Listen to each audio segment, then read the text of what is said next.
ప్రసాదం తిరసాగునామే వాళ్ళని పెట్టి బంధించి వెంటనే రాజు వస్తున్నారు. అప్పుడు రాజుగారే చెప్తున్నారు, మా రాష్ట్రంలో దొంగతనం జరిగింది, ధనం జరిగింది, దొంగలు కూడా జరిగారు అంటే విచారించి తగిన శిక్ష విధించడం సుమా అని చెప్పి రాజుగారు తీసుకెళ్లి కారాగృహంలో బంధించండి అయ్యా, తర్వాత విచారణ చేద్దామని చెప్పారు. అయ్యా నేను దొంగను కాదు, వ్యాపారం కొడుతున్న వర్తకులు అని చెప్పిన దైవ కృపకి వ్యతిరేకంగా ఉండడం వల్ల మీరు మాట ఎవరు కూడా వినలేదు. తినగా తీసుకెళ్లి కారాగృహంలో బంధించారు. ఇక్కడ పరిస్థితి లేకపోతే ఇంటి దగ్గర వేలాది కళావతి కూడా ఇంట్లో గంగపడి సర్వం దొరికిపోతారు, తినడానికి తీసుకుంటారు. అప్పుడు చేతులు చూడండి అయ్యా, మనసుతో ఊహించడం కానీ వాకుతో ఊహించడం కానీ శక్తిమైనటువంటి భక్తితో నమస్కారం చేస్తున్నాను అని చెప్పి స్తోత్రం చేశారు. స్తోత్రం చేయగానే ఆ స్తోత్రం అయినటువంటి శ్రీహరి ఒకసారిగా నాలుగు చూసి, నాలుగా నీవు వచ్చిన కారణం ఏంటి, నీ కోరిక ఏంటో చెప్పయ్యా, తప్పకుండా తీరుస్తానని చెప్పి అభయించాడు. నిజంగా విష్ణుమూర్తి గారు దగ్గరికి వచ్చి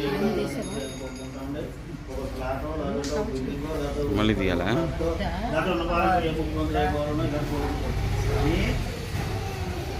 మనం ఏదైనా కోరుకుంటున్నప్పుడు ఆచరణ యోగ్యమైనటువంటి కోరికలు కోరుకోవాలి.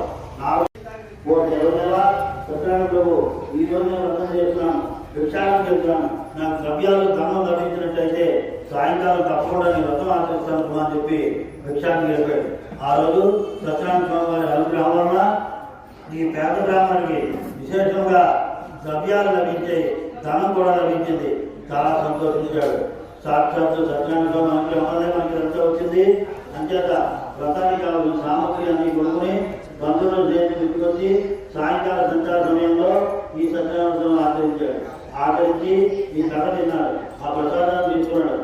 ఇలా చేసినటువంటి అంతకాలంలోనే అంటే కొద్ది రోజులకే తన కష్టాల నుండి, దరిద్రం నుండి, విముక్తి నుండి బతికున్నంత కాలం కూడా ప్రతి రవి సంక్రమానంతరంతో కూడా విడవకుండా సత్యనారాయణ చేస్తూ అంతిమ మోక్షాన్ని పొందాడు. ఇది స్కందేదేవ సత్యనారాయణ ద్వితీయోధ్యాయ సంభవం. ఆ కార్యక్రమం చేస్తున్నాం.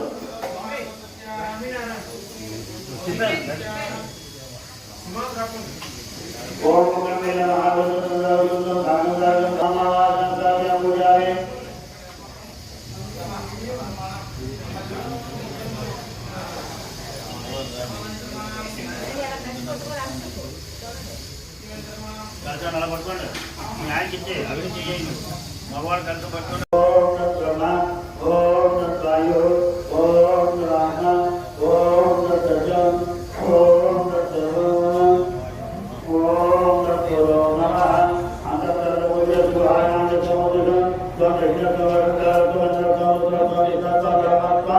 ప్రజాపరే తత్త